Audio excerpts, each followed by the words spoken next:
Sobat cuan, modus strategi yang digunakan di kondisi market yang masih recovery seperti sekarang ini ya, sebaiknya strategi mode-nya yang Shubin mode real time settlement ya, yang paling bawah. Kenapa?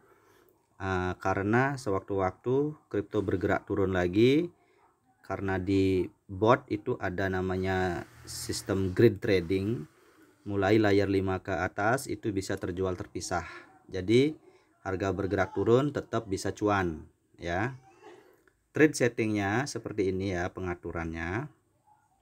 OP-nya 10 USDT sobat cuan ya. Layernya 20 aja cukup. Profit ratio 1,3%, ancang-ancang menjual ya. Akan terus mengikuti tren market jika lagi naik pada saat itu, karena ada namanya trailing stop, jadi menunggu koreksi 0,3 baru bot akan eksekusi ya. Nah, jikalau masih turun, ada indikasi naik 0,5%, baru bot akan OP awal lagi. Nah, untuk layer 5 ke atas koreksi sama ya pengamanannya 0,3. Distribusi and take profit layer 5 ke atas itu ancang-ancang ini 1,3% semua ya. Nah, konfigurasi marginnya sobat cuan. Di layer pertama, jikalau penurunan minimal 2,5% atau lebih, turun, ada indikasi naik 0,5, bot membeli sebanyak 2 kali. Ini martingale ya teman-teman ya. Pembelian lipat ganda.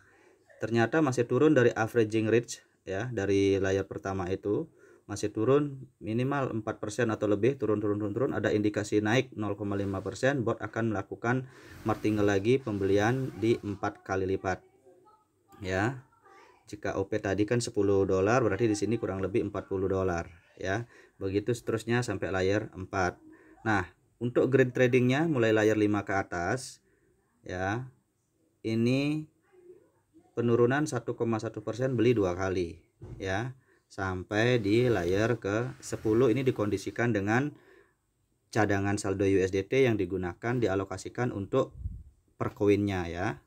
Jika masih sanggup misalkan membeli 2 kali terus sampai bawah ya, mungkin saldo USDT-nya cukup, ya silahkan ya. Kalau saya sobat cuan dari layer ke 11 penurunan 1,1%, membelinya sekali aja. Jadi masih tetap cuan-cuan jikalau harga masih bergerak turun ya.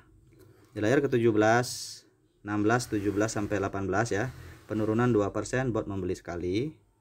Layar 19 dan 20, jikalau turun ini udah dalam banget ya sobat cuan. Harga kriptonya mungkin benar-benar lagi downtrend seperti itu, baru akan terpakai ini layar-layar ini ya. Oke sobat cuan, lalu di confirm di bawah, simpan di pojok kanan atas. Kita lihat transaction record di sini. Nah, ini ya, terjual 17 Desember ya, profit 1,39%, ini profit 1,26%, ini profit 1,07% dan seterusnya ya. Sobat cuan, semangat